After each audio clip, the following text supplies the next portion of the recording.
সম্প্রতি বাস থেকে গেরুয়া পতাকা খুলে ফেলতে বাধ্য করা হয়েছিল। সেই ভিডিও তুলে ধরেছিলেন একাধিক বিজেপি নেতা। এই ভিডিও দেখে চমকে গিয়েছিলেন অনেকেই।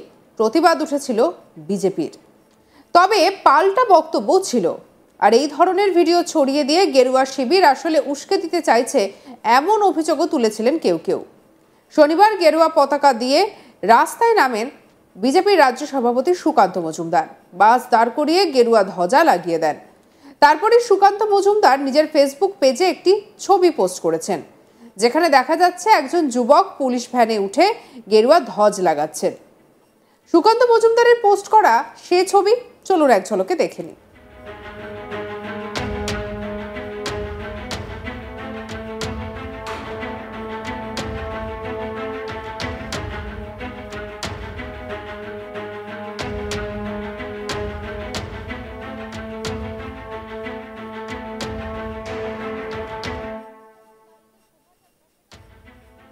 ওয়াকফের বিরোধিতায় জামায়াতে উলেমায়ে হিন্দের সভার দিন বাস থেকে গেরুয়া পতাকা নামানোর একটি ভিডিও বিজেপি নেতারা পোস্ট করেন।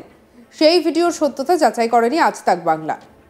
তবে সেই ঘটনার প্রতিবাদে হনুমান জয়ন্তীতে বিজেপি সমর্থকেরা শহরের সমস্ত যানবাহনে গেরুয়া পতাকা লাগিয়ে বিক্ষোভ প্রদর্শন করেন।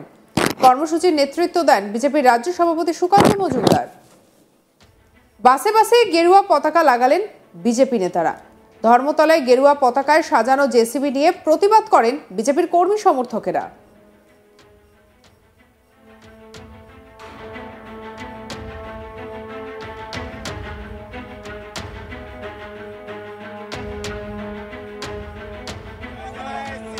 जय श्री राम, जय जय श्री राम, जय जय श्री राम, जय जय श्री राम, जय जय श्री राम, जय जय श्री राम। এরপরে দেখা যায় সুকান্ত মজুমদার নিজের ফেসবুকে একটি পোস্ট করেন। সেখানে দেখা যাচ্ছে পুলিশ ভ্যানে উঠে গেরুয়া ধ্বজ লাগাচ্ছেন একজন যুবক। আর সেই পোস্টে সুকান্ত লেখেন, নির্লজ্জ চাটুকার মেরুদণ্ডহীন কলকাতা পুলিশের সামনেই ধর্মান্ধ মৌলবীরা এক নিরীহ হিন্দু যানচালক ভাইকে বাধ্য করেছিল পবিত্র গেরুয়া ধ্বজ খুলে ফেলতে।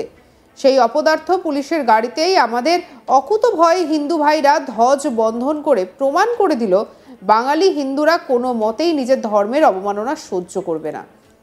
আগামী দিনে বাঙালির হিন্দুত্বের আরও জাগরণ হবে। শ্যামাপ্রসাদ মুখার্জির বাংলায় নির্লজ্জ মৌলবাদী তোষণ করে এভাবে হিন্দুদের কোণঠাসা করে রাখা যাবে না। জয় শ্রীরাম।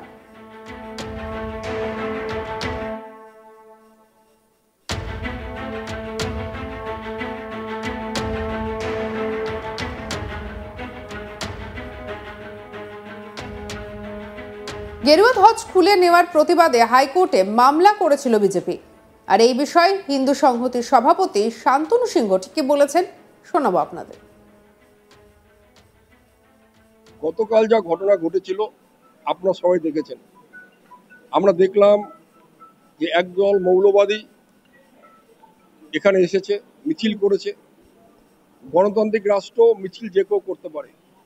তারপর যেটা করেছে, যে গাড়িগুলোতে হিন্দুদের দেবদেবীর মূর্তি ছিল বা ছবি ছিল সেই গাড়িগুলোকে ভেঙেছে। আপনারা দেখেছেন একটি লরি থেকে হনুমান বা রামের পতাকা ছিল, সেই পতাকা নামিয়ে আনা হয়েছে। এই জিনিস সহ্য করা যায় না। এই বার্তাবে পরিষ্কার যে গ্রেট ক্যালকাটা কিলিং 1946-এ যেটা হয়েছিল, ওই একই পরিবেশ ওরা তৈরি করতে চাইছে। গতকাল সিদ্দিকুল্লাহ বলেছেন যে প্রত্যেক ডিস্ট্রিক্টের ভাবে রাস্তা বন্ধ করে দেওয়া হবে, জ্যাম করে দেওয়া হবে। তার পরিপ্রেক্ষিতে বাঙালি হিন্দুকে জাগতে হবে। প্রত্যেকটি হিন্দু বাঙালিকে সাম্প্রদায়িক হতে হবে। সেকুলারিজমের এখানে কোনো জায়গা নেই, কেননা সেকুলারিজমের সাথে সেকুলারিজমের লড়াই হয়, সাম্প্রদায়িকতার সঙ্গে সাম্প্রদায়িকতারই লড়াই হবে। প্রত্যেক বাঙালিকে, হিন্দু বাঙালিকে তাদের মধ্যে ইসরায়েলি জোশ আনতে হবে। ইসরায়েলি জোশ যদি না আনা যায়, এই লড়াই করা যাবে না। দেখুন, সব জায়গায় হবে। এইগুলো হচ্ছে পাকিস্তান। যদি আপনি পাকিস্তানের ইতিহাস দেখেন, 1947-এ পাকিস্তান পেল। তার আগে 1940-তে লাহোর রেজলিউশন পাস হলো।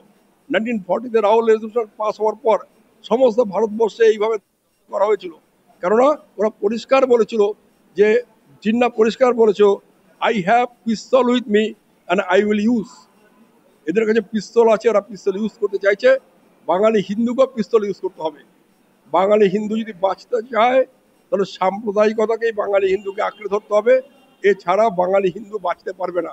নাহলে গতকাল মোথাবাড়ি, গত পরশু মোথাবাড়ি, গতকাল কলকাতা, আগামীকাল আপনার বাড়ি, আমার বাড়ি, সবার বাড়ি।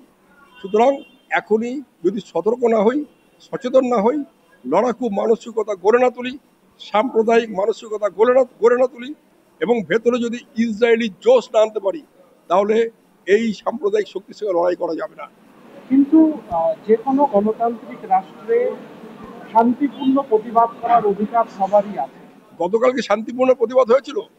আপনার গাড়িতে যদি আমার হনুমানের পতাকা থাকে, শ্রীরামের পতাকা থাকে, সীতার পতাকা থাকে, দুর্গার ছবি থাকে, সেই গাড়িগুলোকে ভাঙা কি গণতান্ত্রিক অধিকার? সেই গাড়িগুলো থেকে পতাকা নামিয়ে আনা কি গণতান্ত্রিক অধিকার? কোনো ইসলামে গণতন্ত্রের কোনো সংজ্ঞা নেই, পৃথিবীর কোনো ইসলামে গণতন্ত্র নেই। এর একটাই কারণ, তার কারণ হচ্ছে ওদের যে বিশ্বাস, ধর্ম বিশ্বাস, সেটা হচ্ছে লা ইলাহা ইল্লাল্লাহ মুহাম্মাদুর রাসূলুল্লাহ, মানে হচ্ছে আল্লাহ ছাড়া আর কোনো কারোর বেঁচে থাকা কোনো দেবতা নেই। আর আল্লাহকে যে বিশ্বাস করবে না তিনি কাফের, তাকে মেরে ফেলার অধিকার মুসলমানদের আছে। লড়াইটা মুসলমান কনসেপ্টের সাথে, মুসলমান সাইকোলজির সাথে লড়াই হচ্ছে বাঙালি হিন্দুর বেঁচে থাকা লড়াই। এই লড়াইয়ে জিততে হবে। লড়াইয়ে জিততে হলে প্রত্যেকটি হিন্দু বাঙালির মধ্যে একদম ওই আপনার ইসরায়েলি জোশ আনতে হবে। তুমি যদি হিংস্র নেকড়ে হও, আমিও হিংস্র শিকারী, এই মানসিকতা না থাকলে হিন্দু বাঙালি বাঁচবে না। অন্যদিকে রাজ্য বিজেপির সভাপতি সুকান্ত মজুমদার কি বলছেন শোনাবো আপনাদের। গতকাল ওয়াকফ বিলের বিরুদ্ধে যে প্রতিবাদ রাজ্যের মন্ত্রী এবং একজন সাম্প্রদায়িক নেতা সিদ্দিকুল্লাহ চৌধুরীর নেতৃত্বে আয়োজন করা হয়েছিল কলকাতার বুকে, তাতে আমরা দেখেছি মৌলালিতে একটি বাস থেকে হিন্দুদের যে পতাকা, গেরুয়া পতাকা, সেই পতাকাকে খুলে ফেলা হয়েছে পুলিশের উপস্থিতিতে। মমতা বন্দ্যোপাধ্যায় অত্যন্ত খুশি হয়েছেন এই জমায়েত দেখে।